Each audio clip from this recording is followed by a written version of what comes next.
Olá, quinto ano, bom dia. Vamos para mais uma aula, né?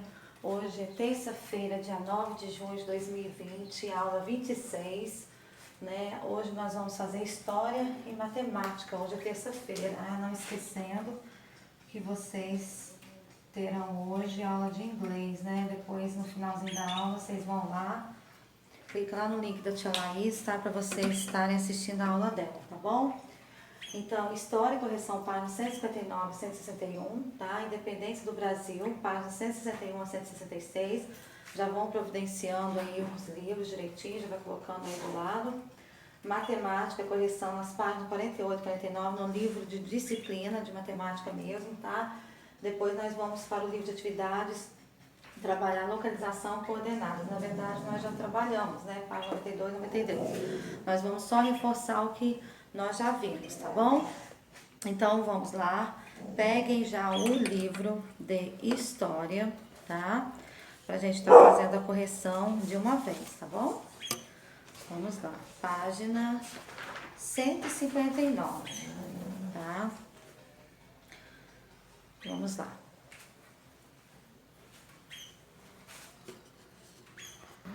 Ó, lá na letra a pergunta seria: marque um X, né?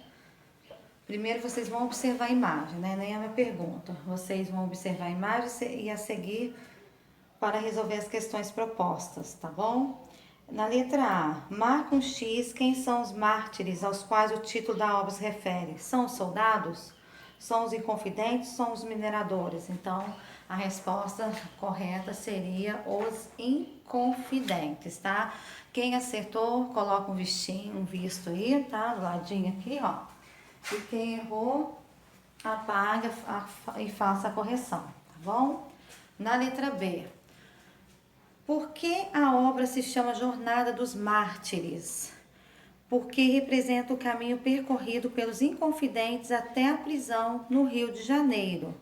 Então, na verdade, né, lá tá, né, porque representa o caminho percorrido pelos inconfidentes até a prisão no Rio de Janeiro. E o que seria jornada? Vocês sabem o que é jornada? Na verdade, o significado da palavra jornada significa marcha ou viagem por terra, tá bom? Para quem não sabe aí, tá? E na letra C, o que vocês colocaram aí? Qual seria a resposta da letra C? Qual a expressão corporal dos mártires? Os inconfidentes foram representados como? Quais seriam as expressões? Cabisbaixos, derrotados, humilhados. Eles sentiam tudo isso, tá? Na letra D. Algum personagem destaque na obra aí? Sim ou não? Na verdade, não, né? Não tem nenhum personagem destaque aí, tá? Agora, no número 1 é pessoal. Lembra que a tia falou para vocês? Cada um vai colocar a sua opinião, tá? Se você considera que na época que o Brasil era colônia de Portugal, os impostos que os brasileiros pagavam era justo, vocês vão justificar a sua resposta, né? Se a revolta da população contra os impostos fixados pela coroa portuguesa na região das Minas era válida, né? Então vocês vão justificar essa resposta aí, a opinião de vocês.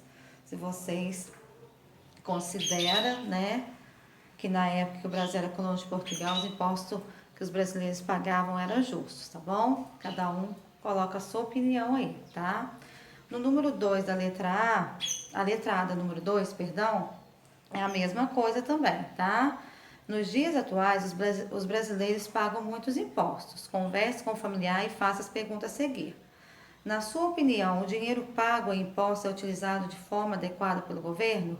Justifique sua resposta como exemplos. Aí vocês vão colocar também a sua opinião, tá? Letra B, cite 2 impostos que você paga ao governo. Aí vocês vão citar 2. Temos também o IPVA, o IPTU, tá? Tem gente que colocou mais coisas, tá? Tem vários impostos aí que as pessoas pagam, tá? Isso é um exemplo, né? Com o IPVA e o IPTU. Número 3. Você sabia que quase metade do preço que pagamos em uma caneta é imposto? Com a ajuda do professor, recorte e cole imagem de outro produto que tem alta taxa de impostos. Então, na verdade, como a tia não está em sala de aula com vocês, né? Vocês recortarem e colarem imagem de outro produto que tem alta taxa de impostos, temos vários tipos de produtos de alta taxa de impostos, né? A gasolina, até mesmo os brinquedos, a água mineral, né? E entre outros, tá bom? Agora nós vamos para continuar na página 161, tá? Vamos trabalhar hoje, ó, a independência do Brasil. Tá vendo a figura aí, ó? Essa figura aí, na verdade, é do Portinari Cândido, né? A obra dele, chegada de Dom João VI a Salvador em 1952, né? Então, vamos falar um pouco sobre a independência do Brasil, tá? Quem sabe sobre a independência do Brasil? A maioria, né? Então, vamos lá. Até o fim do século XVIII, o Brasil ainda era colônia de Portugal. Vocês sabiam disso? O sonho dos brasileiros de se tornarem independentes da metrópole portuguesa só se realizou no século seguinte, né, quando um conjunto de acontecimentos contribuiu para que isso acontecesse, ou seja, para que isso ocorresse, né? Agora, nas primeiras décadas do século XIX, dos anos ali de 1801 a 1900, Portugal enfrentava o governante francês Napoleão Bonaparte, que, desejando ampliar as fronteiras da França e estender seu poder sobre a Europa, ameaçava invadir o reino de Portugal, o português, e dominá-lo. Por esse motivo, o príncipe regente de Portugal, que é o Dom João VI, com a ajuda da Inglaterra, transferiu-se com sua corte para o Brasil, aportando inicialmente na Bahia. Em março de 1808, ele instalou-se a sede do governo português, que fica lá na cidade do Rio de Janeiro. Essa aí já é uma gravura do Debret Jean Baptiste, vista do Largo do Paço no dia da aclamação de Dom João VI, tá? Com a chegada da família real ao Brasil, uma série de mudanças ocorreu. O príncipe tomou várias medidas que enfraqueceram os laços coloniais. Entre elas estavam: primeiro, a determinação da abertura dos portos às nações amigas, a criação do Banco do Brasil, tá? Assim que a chegada da família real ao Brasil, assim que aconteceu a chegada da família real ao Brasil, uma série de mudanças ocorreu por conta disso, né? Ó, foram feitas a determinação da abertura dos portos às nações amigas, a criação do Banco do Brasil, a imprensa régia e a Biblioteca Nacional e o Jardim Botânico, e a permissão dos funcionários de indústrias. E com essas mudanças, né, transformaram a paisagem da cidade do Rio de Janeiro, pois daquele momento em diante ela abrigava o quê? A família real, e tornava-se a sede do governo. Em 6 de fevereiro de 1818, o então príncipe regente Dom João VI foi coroado o rei do Reino Unido de Portugal. Você sabia disso? Brasil e Algarves, né? Para os 3 dias da festa da aclamação, o Rio de Janeiro foi ornamentado, como é possível observar na reprodução da obra de arte de Jean-Baptiste Debret. Ao representar um grande número de pessoas presentes na aclamação, provavelmente o artista teve a intenção de mostrar o momento de forma grandiosa. Tá vendo? Essa é a obra dele. Isso daí é o mapa do Império do Brasil, tá? Em 1822, tá? A diferença entre ele e o mapa atual do Brasil. Olha qual a diferença. Vocês acham que há diferença entre ele e o mapa atual do Brasil? Então, gente, as iniciativas tomadas com a vida da família real Brasil contribuíram para quê? para que em 1815 ele deixasse de ser colônia e passasse à condição de reino unido a Portugal e Algarves, tá? E em 1820, em Portugal, ocorria uma revolução que exigia do retorno de Dom João VI e de sua corte à Europa. Por essa razão, em 1821, ele se retirou do Brasil, deixando seu filho Pedro como príncipe regente. Apesar das mudanças, o Brasil ainda não havia rompido definitivamente com Portugal. Muitos brasileiros continuavam sua luta pela separação, esperando que o príncipe regente Dom Pedro I atendesse aos apelos pela independência que vinha de longo tempo. Pressionando pelos grupos que dominavam a política e a economia do Brasil, Dom Pedro I declarou a independência do Brasil. Todos já sabem, né, que essa independência do Brasil foi no dia 7 de setembro de 1822 e tornou-se o primeiro imperador brasileiro, né, o Dom Pedro I. Com a independência, o Brasil passou o quê? A condição de Estado, com fronteiras, governantes e leis próprias. Rompia-se desta forma os antigos vínculos que prendiam a colônia e a metrópole portuguesa. Com a independência, as antigas capitanias se tornaram o quê? Províncias.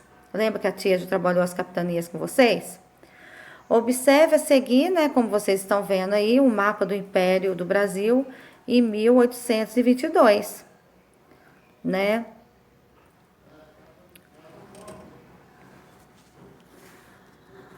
Então tem muita diferença, né?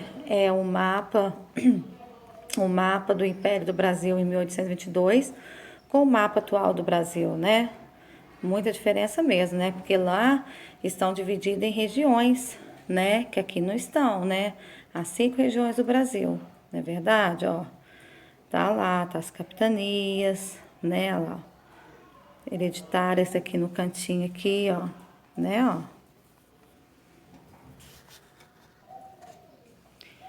Ó, lembra dessa imagem aí? Primeiro que Pedro, independência e morte, né?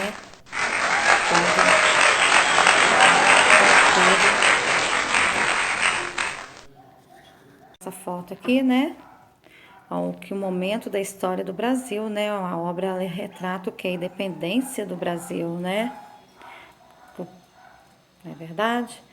E esse Américo Pedro aí, né? É o pintor da obra, né? A independência ou morte.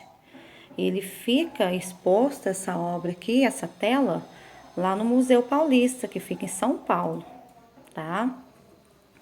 Então, gente, vocês vão responder, vocês vão observar as imagens e responder as questões, tá? A letra A, a letra B, a letra C e a letra D, tá? Observem a imagem e respondam aí, ok? Que momento da história do Brasil a obra retrata? Vocês vão colocar a resposta correta aí. Na letra B, vão marcar a resposta correta, né? São 3 opções. Por que a obra se chama Independência ou Morte? Quem é o pintor da obra? O pintor produziu a obra na mesma época da independência do Brasil? Aí vocês vão responder aí, tá bom? Lá na página 165, tá? Nós vamos falar um pouquinho sobre a monarquia. Com a independência, a monarquia passou a ser forma de governo do Estado brasileiro. A monarquia, o que é monarquia, na verdade? É um sistema de governo em que o poder é exercido por um rei ou imperador. Esse poder é hereditário. O que é um poder hereditário? Ele é transmitido de pai para filho, tá? Dom Pedro I foi o primeiro governante do Brasil após a independência e governou entre 1822 e 1831, tá? E seu filho Dom Pedro II governou entre 1840 e 1889. Entre esses 2 reinados, houve um período conhecido como governo regencial, pois Dom Pedro II ainda era menor de idade e não podia assumir o trono quando Dom Pedro renunciou ao poder e voltou a Portugal. Então, a monarquia no Brasil, ele durou até 1889, quando uma nova transformação ocorreu. Os militares, né, com apoio de outros grupos políticos, instalaram a república. O que seria a república? É uma forma de governo que permanece até os dias de hoje, tá? Com a república, as províncias se tornaram o quê? Estados, né? Conforme está lá no mapa, que é o mapa atual de hoje, né? Seria as províncias se tornaram estados. Vocês podem ver que lá no mapa de hoje atual não tem as províncias, né? São por estados, são divididos em 5 regiões, né? Então, vocês vão fazer, tá? As atividades na página 165, tá? Vão fazer a página 165 e a página 166, ok? E depois, vocês, na próxima aula, a tia faz a correção com vocês, tá bom? Lá no número 4, tá pedindo para que vocês façam uma linha do tempo. Ó, tá vendo aqui, ó? Ó, 1500, 1534, 1549, 1808, 1822 e 1889. Então, quer dizer o quê? Vocês vão ver os fatos mais importantes da história do Brasil, tá? E depois vão criar uma linha do tempo com as datas do quadro a seguir. Aí vocês vão destacar o nome do evento e suas características. Vamos supor, 1500. O que aconteceu em 1500? 1500 ocorreu o quê? A chegada dos portugueses ao Brasil, né? Aí, 1534, o que vocês vão colocar? Vocês vão fazer uma linha do tempo mesmo, tá? Como que é a linha do tempo? Deixa eu explicar pra vocês. Ó, a linha do tempo, mais ou menos, é assim, tá? Ó, vocês vão fazer uma risca aí com uma régua, tá? Vão colocar 1500. O que aconteceu em 1500? Aí vocês vão colocar chegada dos portugueses ao Brasil. Aí depois vem 1534. O que aconteceu em 1534? Vocês vão lá ver lá no livro, tem tudo isso especificadinho. O ano que aconteceu, o que aconteceu nesses anos aí, nesse período, tá bom? É muito fácil, ok? E na próxima aula nós fazemos a correção, ok? Tá? Agora nós vamos para a aula de matemática, tá? Vamos lá. Vocês vão pegar no livro de matemática de vocês para a gente estar fazendo a correção, tá? A correção era na página, se não me engano aí, matemática 48 e 49, correto? Na 48, em relação à imagem anterior, faça o que se pede. Lembra que a tia explicou o eixo vertical e o eixo horizontal? Aí seria uma flor, né? Aliás, nós fizemos só o miolo e a folha, correto? Ó, o miolo da flor e a folha, as coordenadas do miolo da flor e as coordenadas das folhas, né? Da folha, seria uma folha só, que é a G3. Agora, em relação à imagem anterior, faça o que se pede. Escreva as coordenadas das pétalas da flor. Qual seriam as coordenadas das pétalas da flor? Ó, vou apagar aqui, tá? Para que vocês possam estar fazendo a correção aí de matemática, tá? Então, número 1, letra A. Qual seria? E5, tá? E7, G7 e G5. Acertaram aí? Colocam certinho.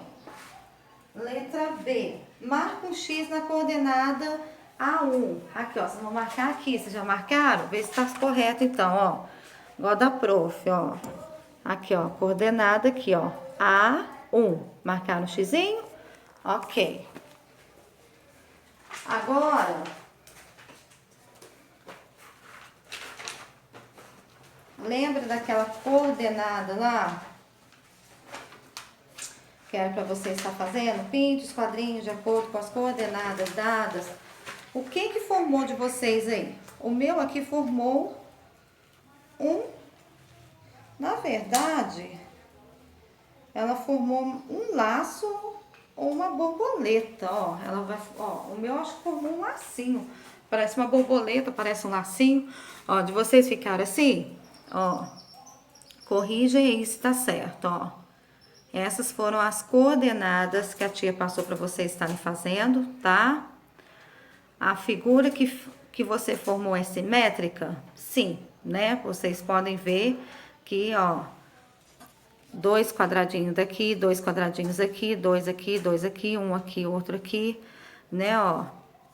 Então, ficaram certinhos, até na letra C, pintar 2 quadrinhos quaisquer, desde que a simetria da figura seja mantida. Então, seria mais 2 quadradinhos, entendeu? Para ficar certinho. Então, essa seria uma borboleta ou um laço, tá? Se de vocês ficaram assim, está correto, ok? Tá? Ó, a figura que você formou é simétrica? A minha é simétrica. A de vocês com certeza também vai ser simétrica, tá? Porque as coordenadas é a mesma, ok? Indique todas as coordenadas que representam o eixo da simetria dessa figura. Então, as coordenadas são aquelas que eu passei para vocês. É só copiar na letra B aí, ok? Pinte os 2 quadrinhos quaisquer, desde que permaneça a simetria, né?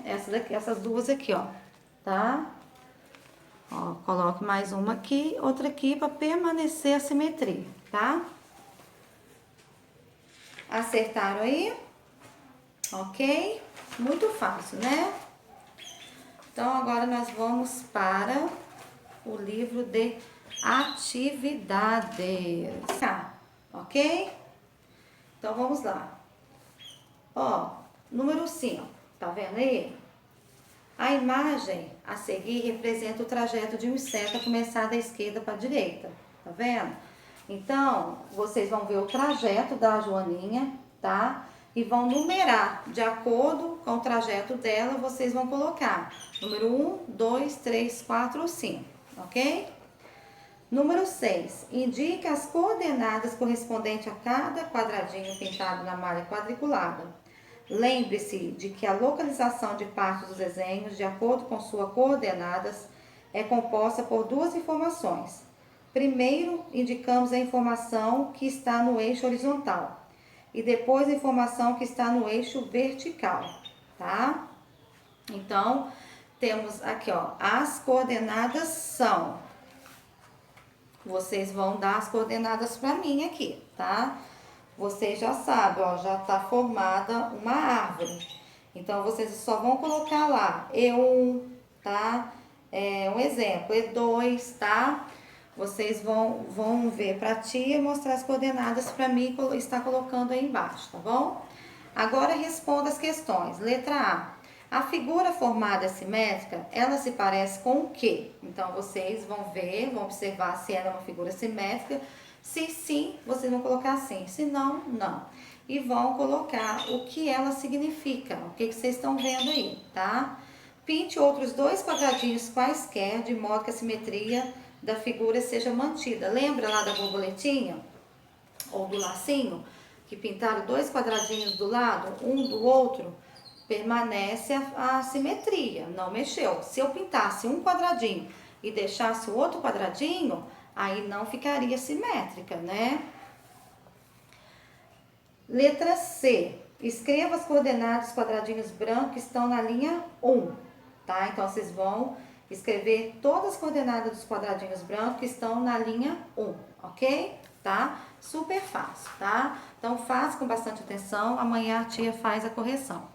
Beijos, fica com Deus e até amanhã, se Deus quiser, tá? Fica com a aula da tia Laís agora, não esqueça, tá?